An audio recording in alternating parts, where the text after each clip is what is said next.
Hey everyone, and welcome to The Explainer. Today we're diving into a really fascinating case study from our source material that looks at the line between political spending and massive financial returns. And it all starts with one powerful question. So how in the world could someone turn $250 million into more than $6 billion? It sounds pretty wild, right? Well, our source material actually lays out a speculative scenario for how this could happen, mapping out what it calls a calculated political investment that could lead to an absolutely staggering return. $6.3 billion.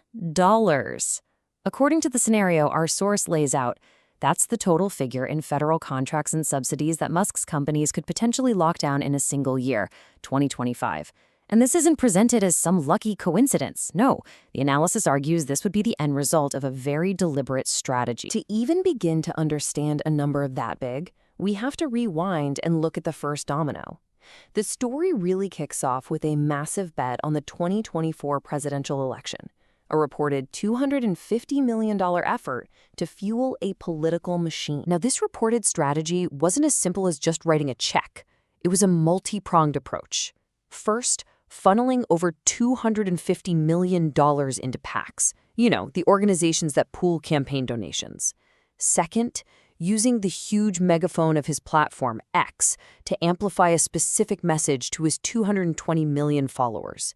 And third, actually showing up in person at rallies to really drive home his support. And this was the public justification for it all. In posts and in conversations, Musk framed his involvement as a push for fiscal responsibility. You can see it right here in this quote from August 2024. This public stance, according to the source, is what ultimately led to him co-leading a proposed Department of Government Efficiency, which got the nickname DOGE. Okay, so that was the investment in the election. What about the payoff? Well, according to this analysis, when 2025 rolled around, a torrent of federal dollars started to flow. And just look at this breakdown. The overwhelming majority of that money, a massive $6.1 billion, went to SpaceX. His newer company, xAI, pulled in a cool $200 million, and Tesla continued to see benefits too. The argument here is that this distribution was anything but random.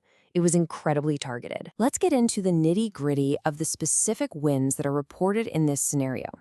SpaceX lands a huge $843 million contract to deorbit the International Space Station. That's a big deal. Then you have xAI securing a really critical $200 million Pentagon deal. And while Tesla's direct contracts might seem smaller, it kept benefiting from regulatory credits, which you have to remember are basically government-granted subsidies that are a core part of its business model. But, this hypothetical relationship wasn't always a smooth ride. In the middle of 2025, the narrative describes a public power struggle that just erupts between Musk and Trump. And it really revealed the incredibly high stakes involved. The whole thing kicked off when Musk, wearing his hat as the head of the government efficiency effort, publicly slammed Trump's new spending bill. He called it a disgusting abomination on X and warned it would make the national debt explode. I mean, that's a direct challenge. And Trump's reported response? It went straight for the financial lifeline, threatening to cut off the federal subsidies his companies relied on. The market reacted instantly. Tesla's stock dropped 14% in one day. The threat felt very, very real. So how did this high-stakes feud get resolved? Well, it all happened really fast. You have the public threats back and forth. But then, xAI gets awarded that $200 million Pentagon contract. And just a few days later, Trump does a complete 180, publicly promising to help Musk's businesses thrive. The source material argues that this timing is key, suggesting that Musk's companies had simply become too critical to U.S. interests to be punished. He had the leverage. So, when you put all these pieces together, what does it all add up to? Well, this entire saga is presented in our source as a kind of blueprint for a new and powerful kind of political influence. And to put it all in perspective, just look at the raw numbers. An initial investment of $250 million compared to a $6.3 billion return in just 1 year. That's a 25-fold ROI. This source uses this to demonstrate the sheer financial power of political influence. Our source material even gives it a name, the billionaire blueprint. It's described as a cycle.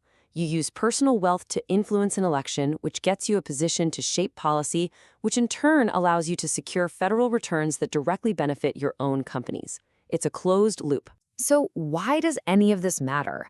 Well, the analysis brings up some really important questions. It raises the issue of potential conflicts of interest, like when a Commission on Government Efficiency could suggest cuts to the very same agencies that are supposed to be investigating the commissioner's companies. It highlights how critical national security infrastructure, like space and AI, could become tied to one single person's empire. And really, it asks what kind of precedent this sets for the role of private wealth in shaping public policy for all of us. And that leaves us with the central question posed by this whole analysis.